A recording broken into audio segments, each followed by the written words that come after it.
having a conversation with someone and they didn't realize that their eggs come from a farm. Wow.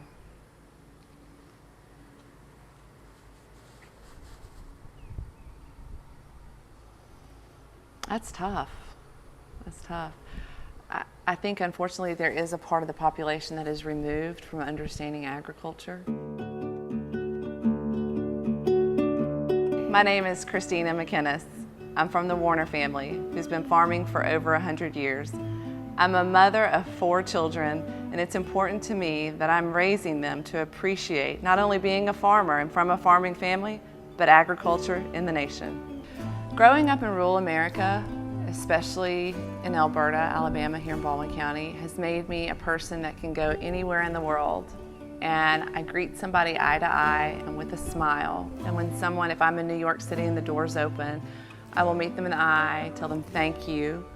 And I've learned to connect to people. I don't just browse by people. I wasn't used to growing up around a lot of people, so connecting with people all over the world is important to me.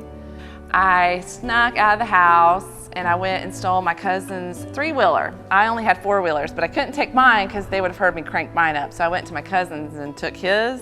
His was a 3-wheeler, and I got it caught on the irrigation pipe, the black irrigation pipe that was spinning up. And I couldn't figure out, I wasn't strong enough, I was too little to lift it off. So I went running home and called my dad, and he comes running out here and he said, "Do you realize you almost just cost us thousands of dollars in breaking our equipment?"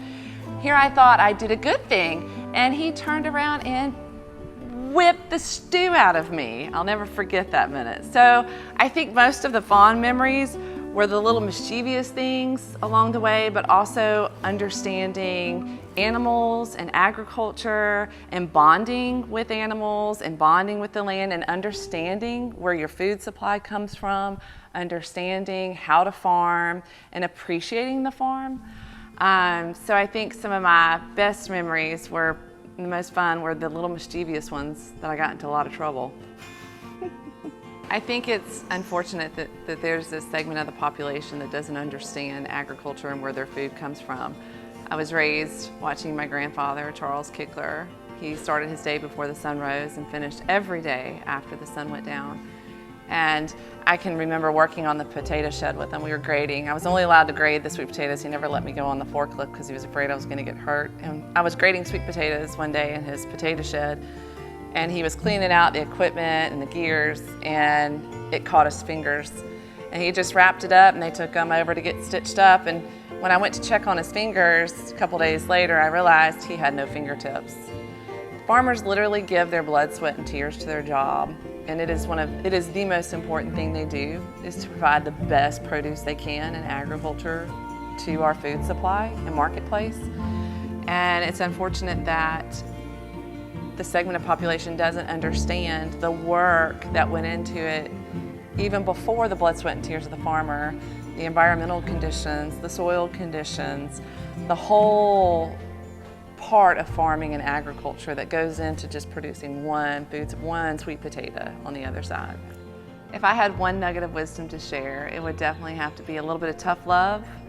Raised on the farm, raised by a bunch of strong women, I've learned that who you are is not good enough, because if you've been given this day, start the ground running, because you can be better.